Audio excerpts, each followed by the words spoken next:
नमस्कार। BSc part second के chapter electrochemistry में आज हम चालकता मापी अनुमापन या कंडक्टोमेट्रिक टाइट्रेशन का अध्ययन करेंगे। चालकता मापी अनुमापन हम किसे कहेंगे? चालकता मापी अनुमापन वह अनुमापन है जिसमें विलयन की चालकता का मापन कर अंतिम बिंदु या तुल्य बिंदु का निर्धारण करते हैं।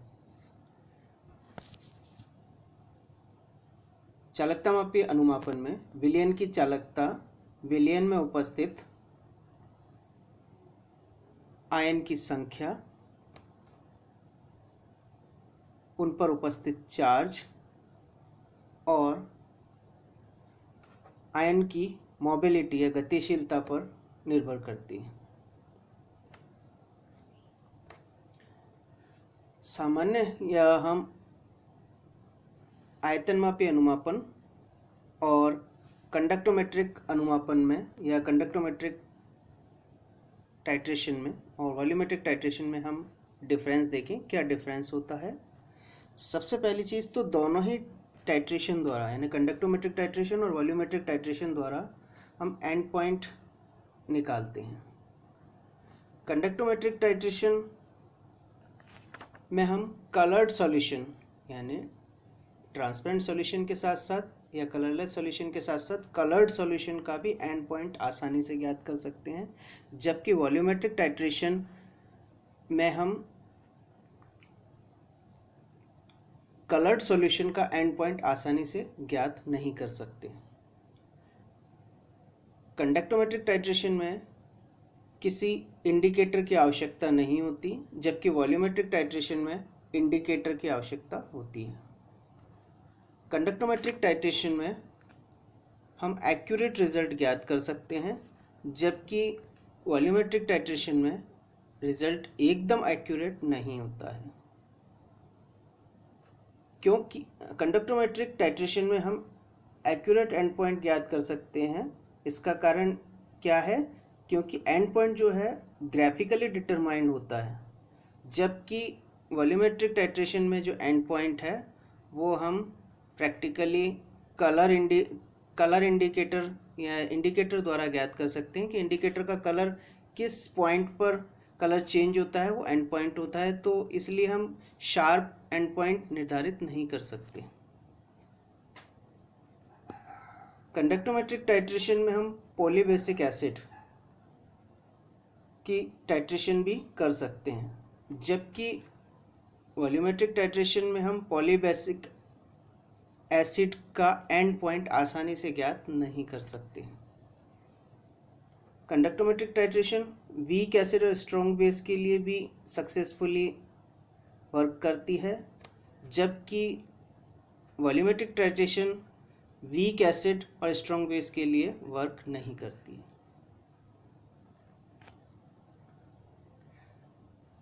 अब हम कंडक्टोमेट्रिक टाइट्रेशन में एक एक टाइट्रेशन देखें। सबसे पहले हम ले स्ट्रॉन्ग एसिड और स्ट्रॉन्ग के बेस के बीच टाइट्रेशन, यानी स्ट्रॉन्ग एसिड हम लें HCl और स्ट्रॉन्ग बेस हमारा है NaOH। इन दोनों के बीच अगर हम कंडक्टोमेट्रिक टाइट्रेशन कराएं तो इसके लिए हम HCl को कंडक्टोमेट्रिक सेल में लेते हैं और ब्यूरेट द्वारा NaOH धीरे धीरे करके डालते हैं। HCl स्ट्रॉन्ग एसिड है, इसका आयोनाइजेशन होगा और HN की सांद्रता अधिक होने के कारण इसकी प्रारंभ में चालकता अधिक होती है।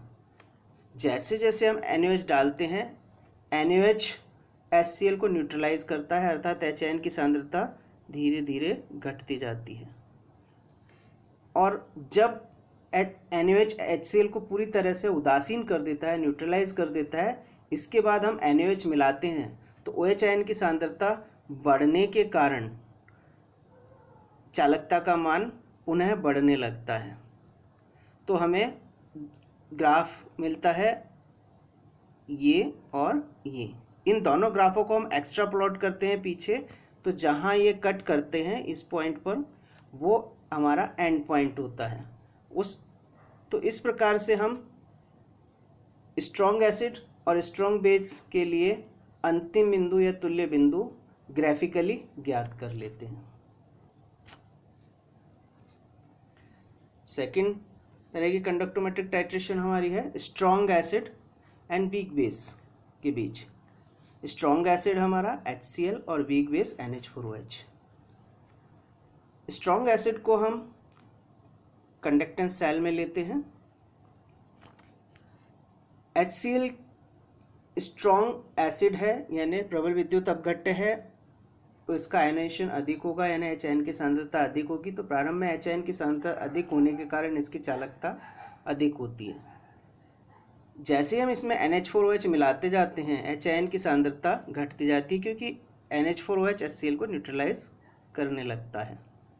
और न्यूट्रलाइज करते हुए जब NH4OH HCl को पूरी तरह से न्यूट्रलाइज कर देता है, उदासीन कर देता है, उसके पश्चात हम और अधिक NH4OH मिलाते हैं तो चालकता का मान स्थिर रहता है, अर्थात चालकता के मान में परिवर्तन नहीं होता है, क्योंकि NH4OH जो है वो दुर्बल विद्युत अपघट्य है, वीक बेस है, उसका आयोनाइजेशन कम होता है, लगभग नगण्य होता है, जिसके कारण चालकता का मान स्थिर रहेगा।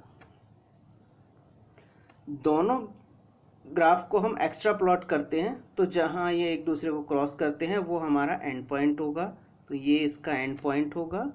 तो इस तरह से हम स्ट्रॉन्ग एसिड और वीक बेस का अंतिम बिंदु या तुल्य बिंदु ज्ञात कर लेते हैं।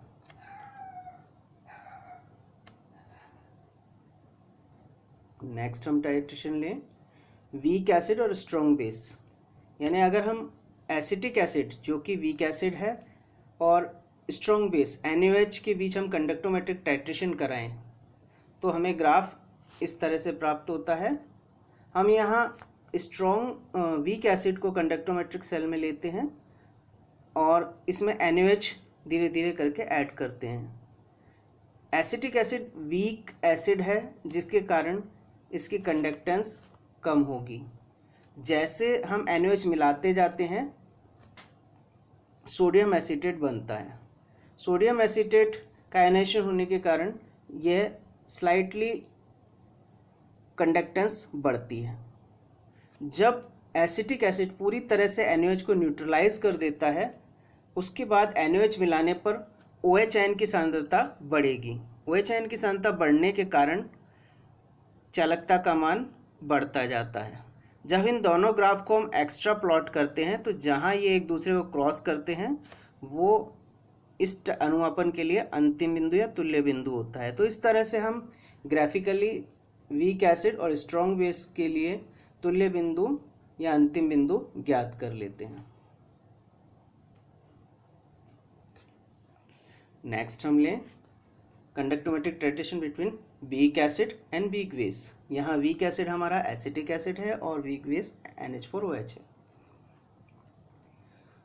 हम सेल में वीक एसिड एसिटिक एसिड लेते हैं और इसमें ड्रॉप वाइज NH4OH ऐड करते जाते हैं। इनिशियली एसिटिक एसिड की चालकता कम होती है क्योंकि यह वीक एसिड है। जैसे ही हम इसमें NH4OH मिलाते हैं तो अमोनियम एसीटेट बनता है। अमोनियम एसीटेट प्रबल विद्युत अपघट्य है जिसके कारण एसीटेट आयन यह अमोनियम आयन और एसीटेट आयन में आयोनाइज्ड हो जाता है। एसीटेट आयन की सांद्रता बढ़ने के कारण इसकी चालकता बढ़ती है। जब NH4OH द्वारा एसिटिक एसिड को पूरी तरह से न्यूट्रलाइज कर दिया जाता है उसके बाद हम और NH4OH ऐड करते हैं तो इसकी चालकता के मान में परिवर्तन नहीं होता अर्थात स्थिर रहती है। ऐसा इसलिए है क्योंकि NH4OH जो है दुर्बल विद्युत अपघट्य है तो इसका आयोनाइजेशन लगभग नगण्य होता है जिसके कारण चालकता का मान स्थिर रहता है। जब हम इन दोनों ग्राफ को एक्स्ट्रा प्लॉट करते हैं तो जहाँ ये एक दूसरे को क्रॉस करते हैं वो हमारा एंड पॉइंट होता है। तो इस तरह से हम एसिटिक एसिड और अमोनियम हाइड्रोक्साइड की टाइट्रेशन का अंतिम बिंदु या तुल्य बिंदु ज्ञात कर लेते हैं। नेक्स्ट ले हम प्रेसिपिटेशन टाइट्रेशन।